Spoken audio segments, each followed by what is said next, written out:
everybody. Thank you so much for taking the time to join us on this webinar. My name is Sarah. I am the Customer Success Manager at freeconference.com. And like many of you, I'm working from home at the moment. So thank you for connecting with us.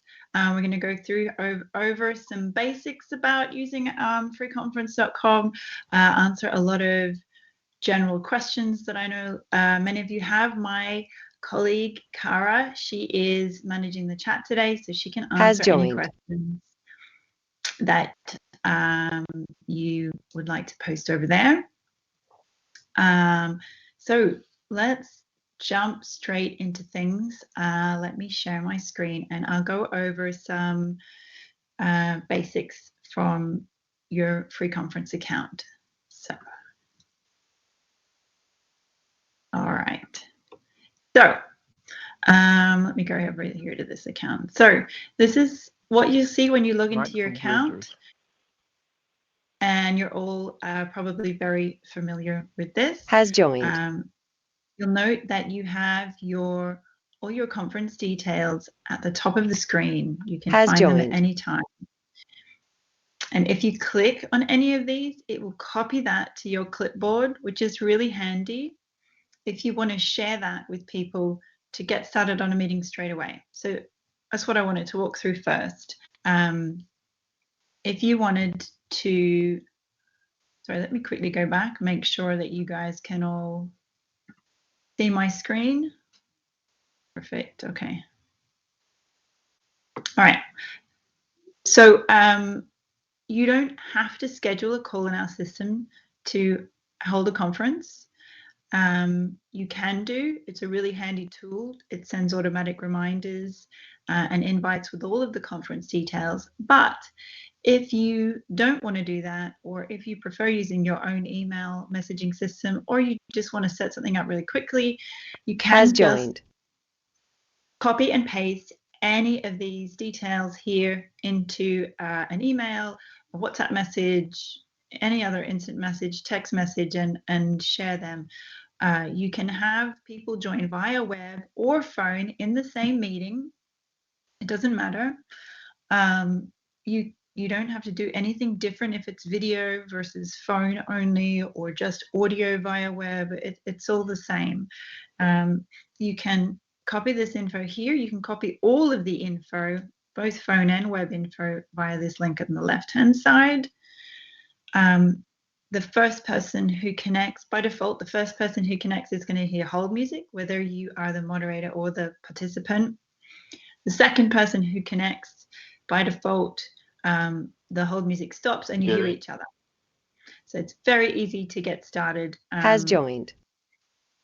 With a meeting on the fly.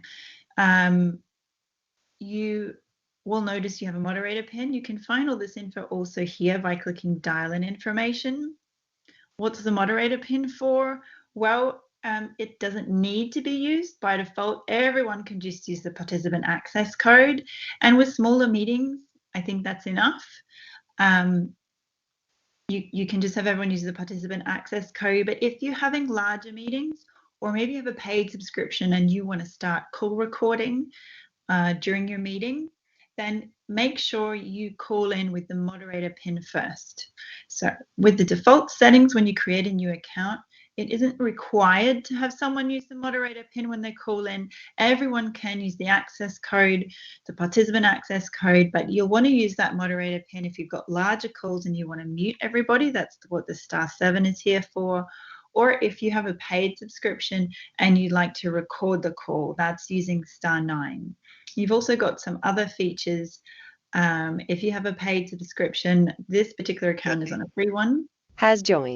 You can also, we've also got some security settings, which I will go into a little bit more detail later. It's *5, and that would lock the conference. So that's another reason why you would want to use the moderator pin. Now, to be clear, if you want to connect online as the moderator, just make sure that you are logged into your account. like I am here. I'm logged into my account Michelle online.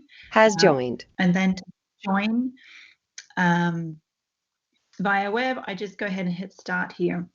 And then I will connect as the moderator online. That's going to give me a few more features. I'll show you over here. So you can see here that I have a record option, which you won't have on your account. I also can have a participant list here where I can mute everybody. So you'll notice that here I have the option to mute all or unmute all.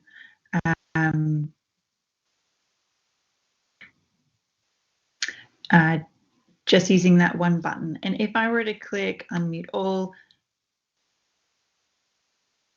I won't do that now. If I were to click mute all, you'll see I've got the option to allow people to unmute themselves. So that's good. So right now you're all in presentation mode and you're muted. So that gives you the opportunity.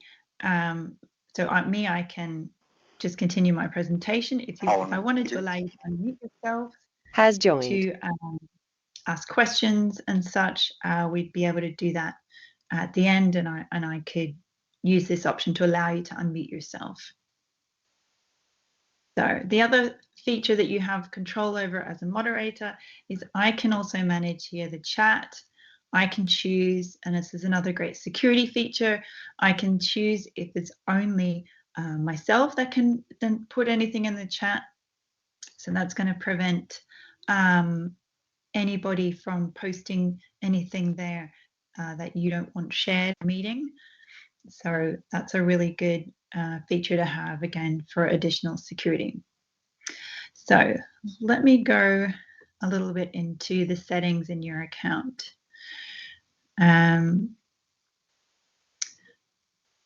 So one feature that's really useful if you have large meetings and you want to make sure that people cannot start the conference without you being present as the moderator. This is another reason why you would use a moderator pin that I mentioned earlier, or join as a moderator online with while you're logged into your account. If you turn this on, it means that no one can talk to each other. They'll just hear the hold music until you connect as a moderator. So that's a good one for larger meetings where you don't want people to be chatting before you get on there. And on the point Rebecca of has joined.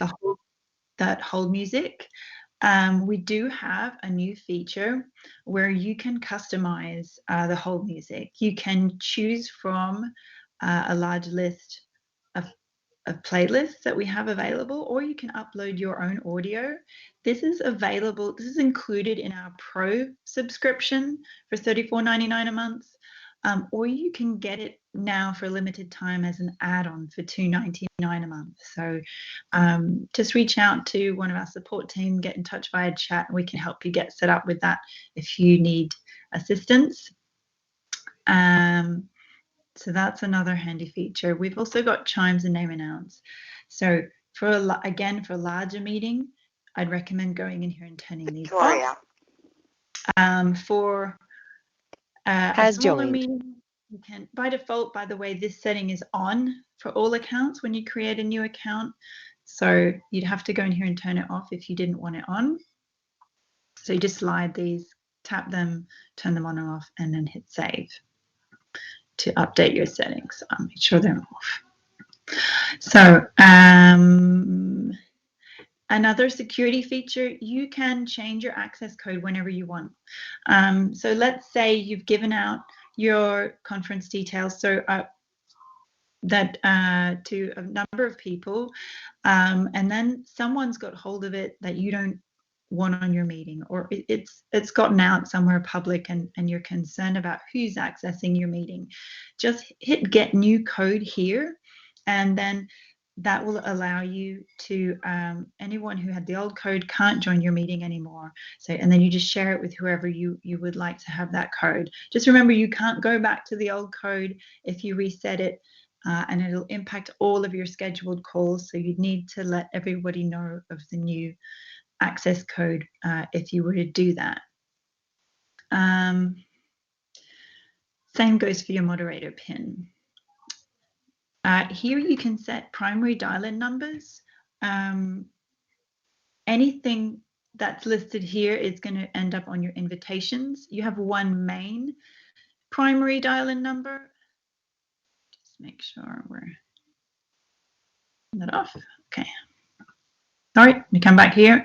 You can have one main primary dial-in number. That's the one that you're going to see over here. That's the first one on the list. But you can also Has go joined. ahead and search through the list here to add anything else. And then here, probably the other most important one is moderator control. So you can set a default, what we call mute mode, for every one of your meetings.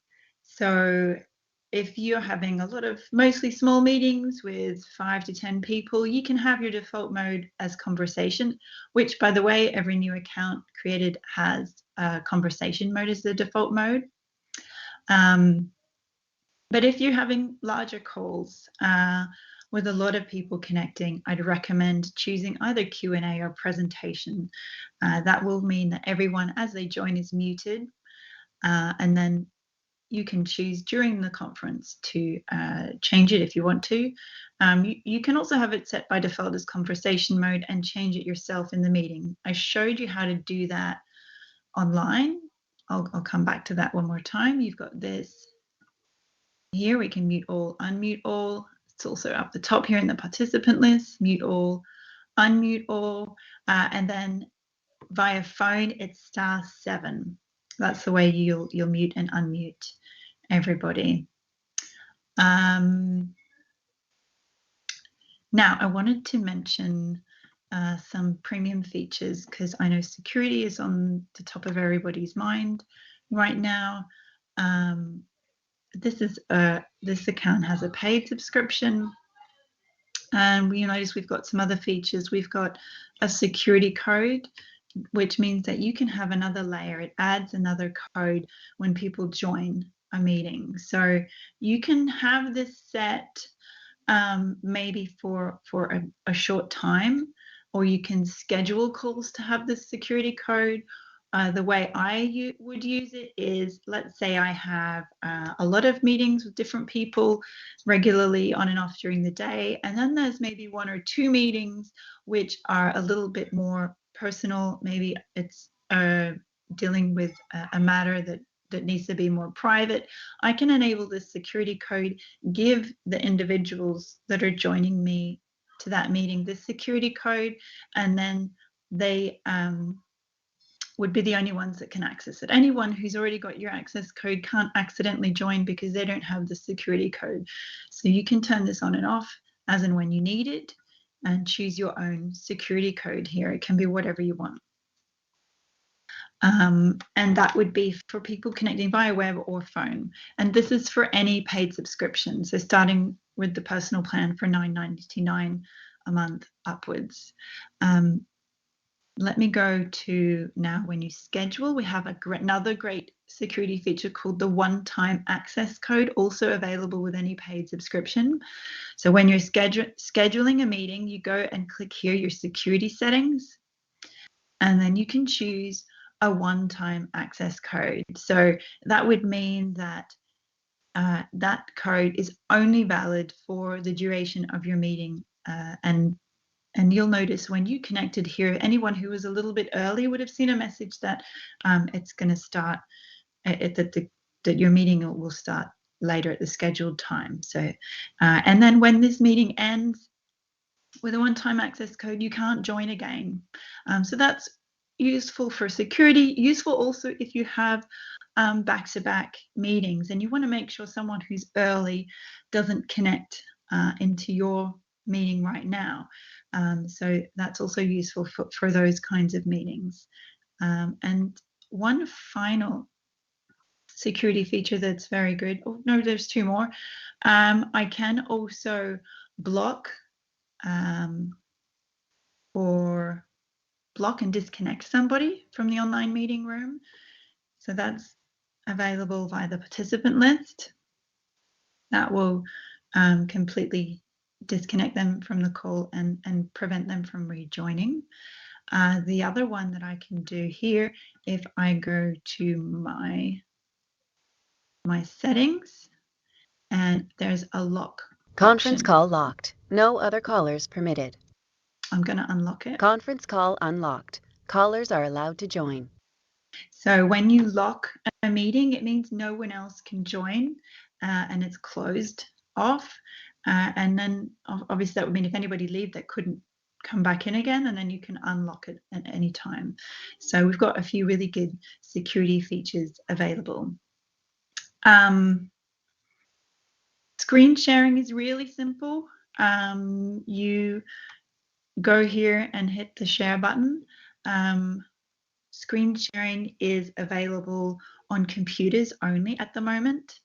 You can do it inside of Google Chrome. Google Chrome is where our service is optimized for. So that would be the service I would recommend using. You can use Safari as well, or Firefox.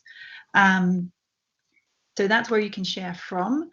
People can view your screen sharing session from mobile devices as well. They can view it from an Android or from Chrome on an Android device.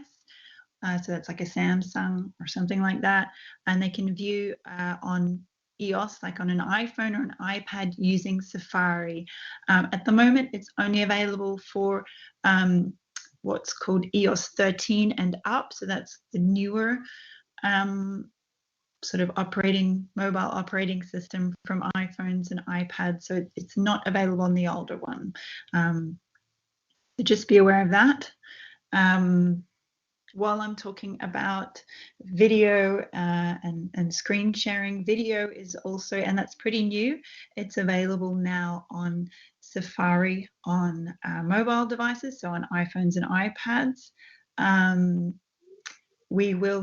It's not yet available on our iPhone and iPad mobile app, but it will be very soon. We're working on having that available hopefully by next week. The other important one when we're talking about mobile is capacity. So you can have up to, with a free subscription, you can have up to 5 people connect online, and they can all share their video or their screen.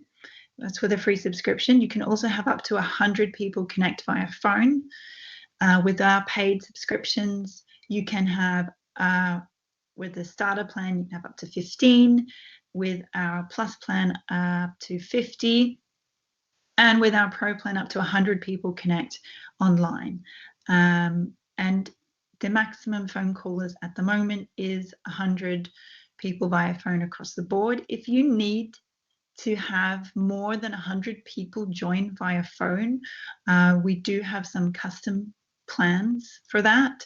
Please reach out to our sales team, sales@freeconference.com, and they will be able to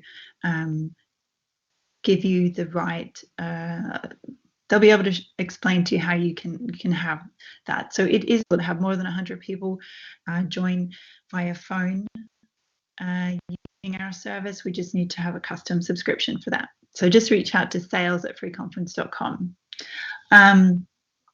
I wanted to also touch, because I know we've been getting more interest in this. We have another feature called YouTube live streaming.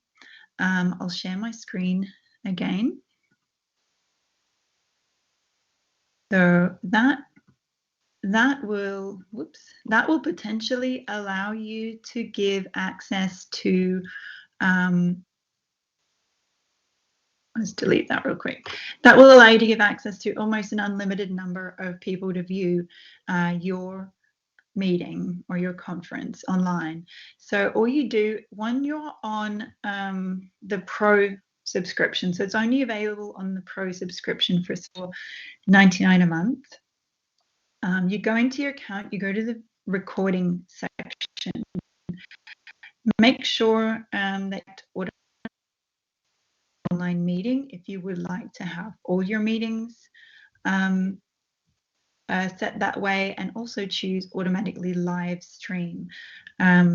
Now, what's important is you've got to head to YouTube, and you've got to get a streaming key and a share URL, and then make sure this is switched on. And once you've got both of those details, you hit save, and that will update that information. That is the first important task. Then once you've done that, you'll see that when you go to hit I don't want to stop recording, but you'll see when you can hit record, you'll choose first record online meeting, and then once you've selected that, you'll get another option to stream live to YouTube. Then when you're in YouTube, to familiarize yourself with that, which I have had to do, and it's a learning curve potentially, but we're happy to walk through that with you. If you'd like to reach out individually to the support team, we would be happy to meet up with you to get you set up with your live streaming. So then you just go to your YouTube account, either use schedule or start a live streaming now, and then you just make sure you hit go live, and it will stream directly to your YouTube channel. And within YouTube, you'll get a public link. It's not a link connected to Free Conference. You just share that public link with everybody, and they'll be able to view your presentation via YouTube. So that is you at the moment. Sorry, I'm just seeing a question pop up in chat. We don't have anything to live stream, so that would not be possible. It's just YouTube where we can live stream to right now. I'm just going to flick through some of these questions in the chat for those who may not have seen those answers. Yes, with the paid subscription, you can cancel at any time. It's a rolling monthly contract, so you're not locked into anything for 12 months. You can give it a try, see how it works for you, or if you don't need it all the time, because potentially a lot of people right now will not need all of these services for a long period of time, and we hope it will be a very short period of time. You can cancel as soon as you don't need that anymore, so that's no problem at all.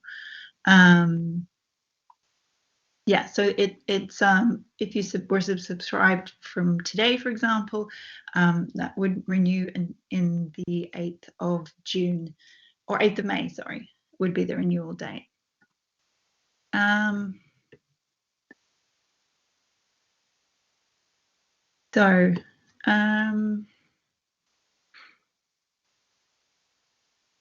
So when you mute everybody, it does not mute the moderator. It mutes only people who are connected as participants.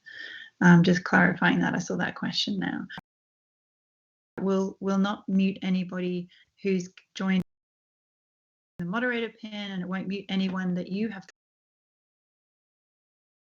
someone a moderator, as I have done here with my colleague. Moderate again at any time. Whoops.